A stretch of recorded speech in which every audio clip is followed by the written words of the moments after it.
Do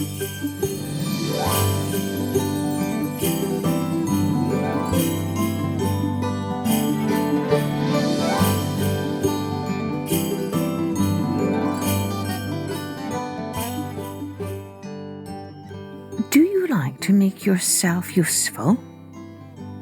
What are you good at doing that helps other people in some way? Hello everyone, I'm Kathleen Pelly. Welcome to Journey with Story. I'm sure you all answered this question in many different ways, as every one of us has our own special gifts and talents that we can use to bring joy to others. And we all like to feel useful in some way or another. Well, today's story is about a scarecrow who feels very sad during the winter because he no longer feels useful, because there are no crows to scare away. But on Christmas night, he meets Santa Claus, who helps him find his purpose again. I wonder what job Santa has for the Scarecrow. Let's take a listen and find out. But before we begin, a big shout out to Emmy Farah, who sent us a terrific drawing inspired by episode 39 of our Native American story, Leela Now, the Fairy Girl. You can take a look at Emmy's picture if you go to www.journeywithstory.com. Click on blog posts at the top, go to November blog posts and scroll down to the bottom and you'll see her lovely drawing there. Thank you so much, Emmy.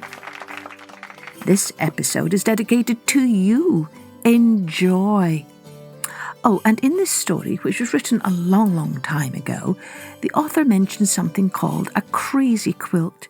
These were just special kinds of quilts made long ago in Victorian times that used large blocks of cloth in all kinds of different fabrics. Now, let's take a journey with Jimmy Scarecrow's Christmas.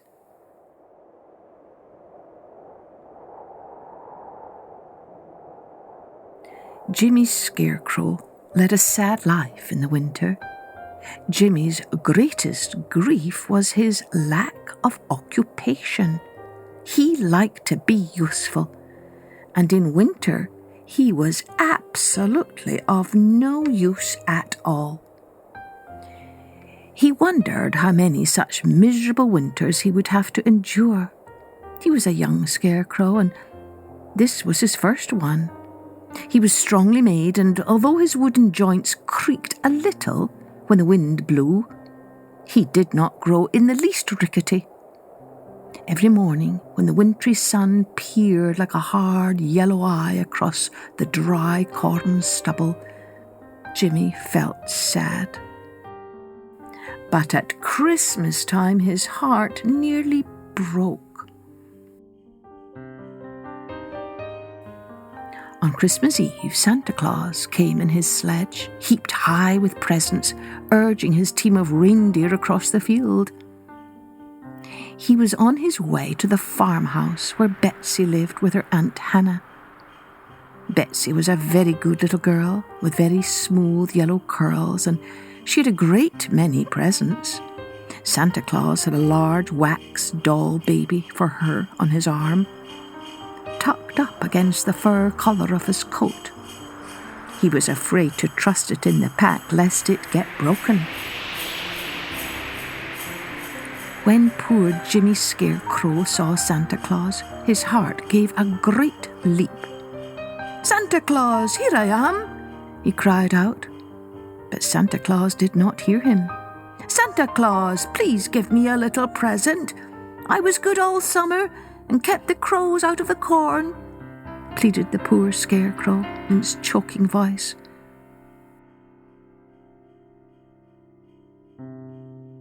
But Santa Claus passed by with a merry hallo and a great clamour of bells. Then Jimmy Scarecrow stood in the corn stubble and shook with sobs until his joints creaked.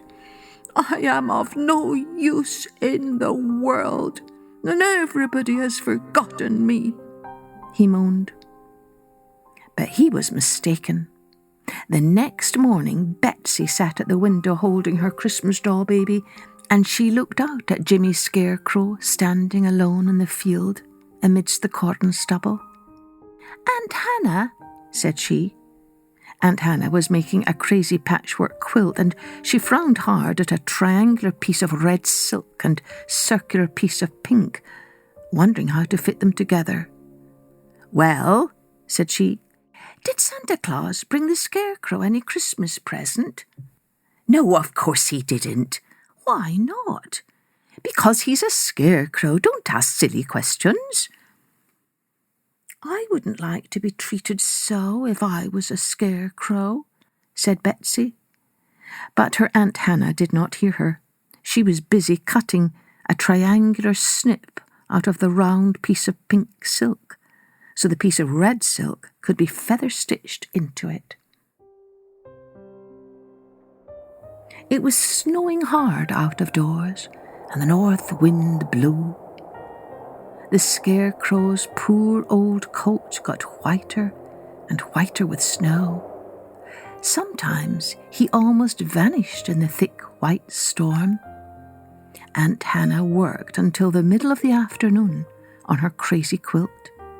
Then she got up and spread it out over the sofa with an air of pride. "There," said she, "that's done, and that makes the 8th. I've got one for every bed in the house, and I've given 4 away. I'd give this away if I knew of anybody that wanted it." Aunt Hannah put on her hood and shawl and drew some blue yarn stockings on over her shoes and set out through the snow to carry a slice of plum pudding to her sister Susan, who lived down the road. Half an hour after Aunt Hannah had gone, Betsy put her little red plaid shawl over her head and ran across the field to Jimmy Scarecrow. She carried her new doll baby, snuggled up under her shawl. "Wish you Merry Christmas," she said to Jimmy Scarecrow. "Wish you the same," said Jimmy, but his voice was choked with sobs and was also muffled, for his old hat had slipped down to his chin. Betsy looked pitifully at the old hat, fringed with icicles, like frozen tears, and the old snow-laden coat. "I've brought you a Christmas present," said she, and with that she tucked her doll baby inside Jimmy Scarecrow's coat, sticking its tiny feet into a pocket. "Thank you," said Jimmy Scarecrow faintly. "You're welcome," said she. "Keep her under your overcoat so the snow won't wet her and she won't catch cold. She's delicate." "Yes, I will," said Jimmy Scarecrow, and he tried hard to bring one of his stiff, outstretched arms around to clasp the doll baby. "Don't you feel cold in that old summer coat?" asked Betsy. "If I had a little exercise, I should be warm," he replied. But he shivered, and the wind whistled through his rags. "You wait a minute," said Betsy, and was off across the field. Jimmy Scarecrow stood in the corn stubble with the doll baby under his coat and waited. And soon Betsy was back again, with Aunt Hannah's crazy quilt trailing in the snow behind her. "Here," said she, "here is something to keep you warm." And she folded the crazy quilt around the Scarecrow and pinned it. "Aunt Hannah wants to give it away if anybody wants it," she explained. "She's got so many crazy quilts in the house now, she doesn't know what to do with them. Goodbye. Be sure you keep the doll baby covered up." And with that, she ran across the field and left Jimmy Scarecrow alone with the crazy quilt and the doll baby. The bright flash of colours under Jimmy's hat brim dazzled his eyes, and he felt a little alarmed. "I hope this quilt is harmless if it is crazy," he said. But the quilt was warm, and he dismissed his fears. Soon the doll baby whimpered, but he creaked his joints a little, and that amused it, and he heard it cooing inside his coat. Jimmy Scarecrow had never felt so happy in his life as he did for an hour or so. But after that, the snow began to turn to rain, and the crazy quilt was soaked through and through. And not only that, but his coat and the poor doll baby. It cried pitifully for a while, and then it was still, and he was afraid it was dead. It grew very dark, and the rain fell in sheets, the snow melted, and Jimmy Scarecrow stood halfway up his old boots in water. He was saying to himself that the saddest hour of his life had come when suddenly he again heard Santa Claus's sleigh bells and his merry voice talking to his reindeer. It was after midnight, Christmas was over, and Santa was hastening home to the North Pole.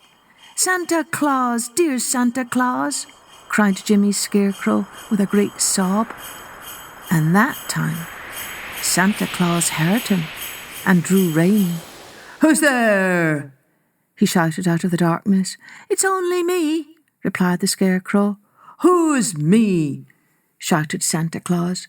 "Jimmy Scarecrow."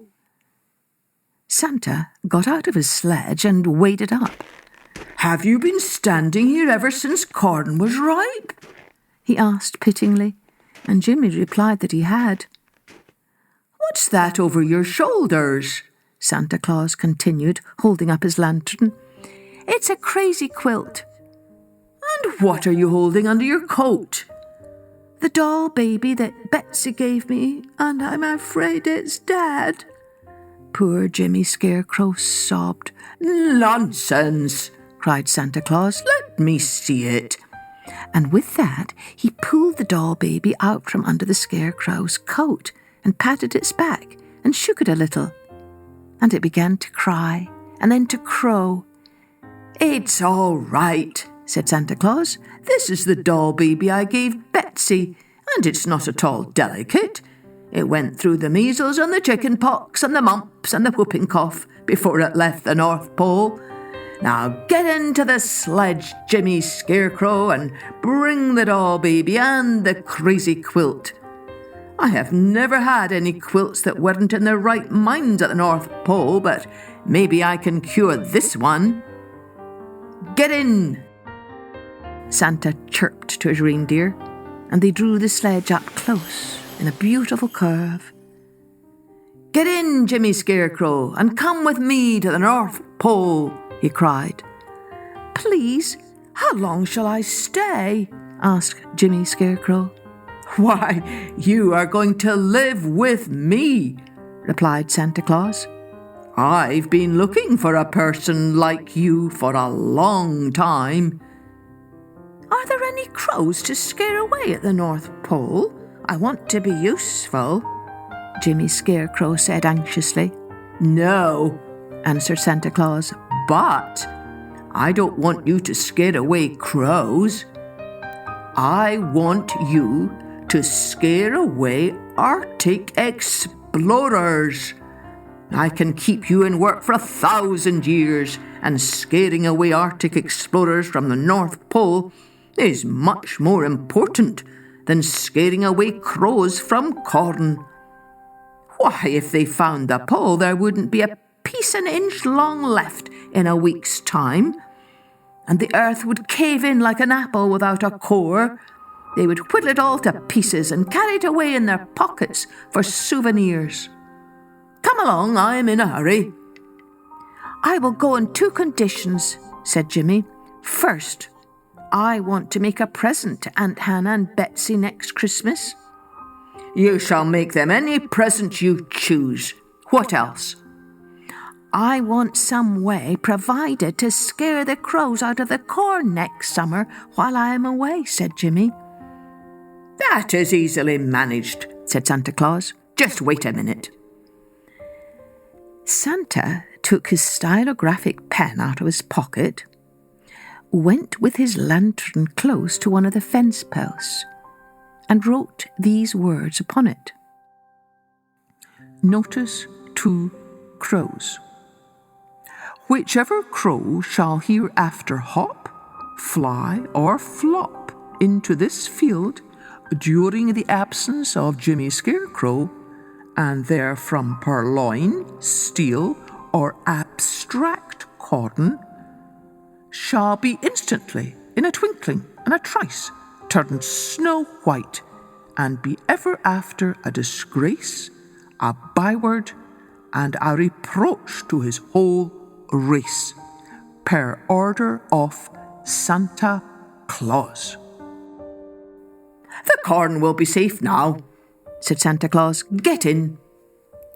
Jimmy got into the sledge, and they flew away over the fields out of sight, with merry halloos and a great clamour of bells.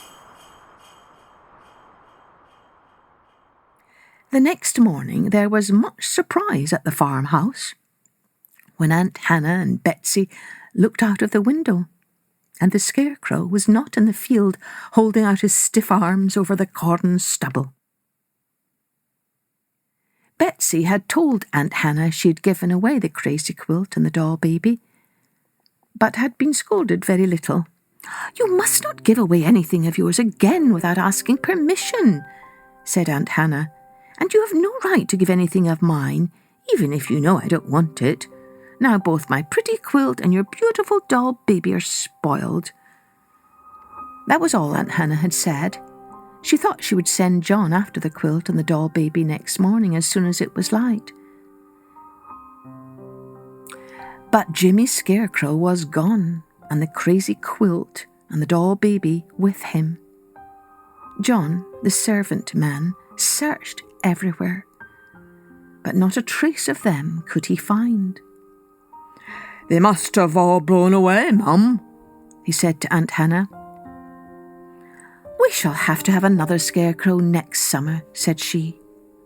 But the next summer there was no need of a Scarecrow, for not a crow came past the fence post on which Santa Claus had written his notice to crows. The cornfield was never so beautiful, and not a single grain was stolen by a crow. And everybody wondered at it, for they could not read the crow language in which Santa had written. It is a great mystery to me why the crows don't come into our cornfield when there is no Scarecrow, said Aunt Hannah. But she had a still greater mystery to solve when Christmas came round again. Then she and Betsy had each a strange present. They found them in the sitting room on Christmas morning. Aunt Hannah's present was her old crazy quilt remodelled, with every piece cut square and true and matched exactly to its neighbour. Why, it's my old crazy quilt. But it isn't crazy now, cried Aunt Hannah, and her very spectacles seemed to glisten with amazement. Betsy's present was her doll baby of the Christmas before, but the doll was a year older. She had grown an inch and could walk and say, Mama, and how do. She was changed a good deal, but Betsy knew her at once. It's my doll baby, she cried, and snatched her up and kissed her. But neither Aunt Hannah nor Betsy ever knew that the quilt and the doll were Jimmy Scarecrow's Christmas presents to them.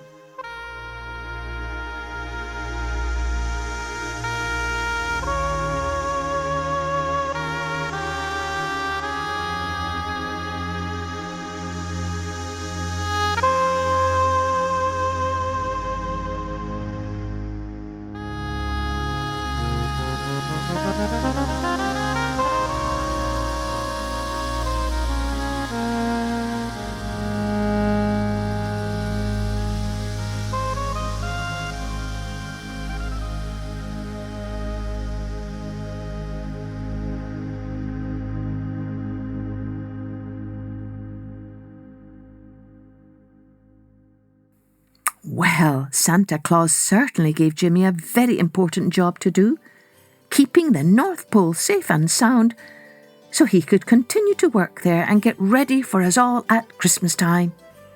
I hope you can find a way to use your special talents to spread joy this Christmas to all of your friends and family and anyone you may meet. Don't forget to take a moment to rate and review our show wherever you listen to your podcasts. Cheerio then. Join me next time for Journey with Story.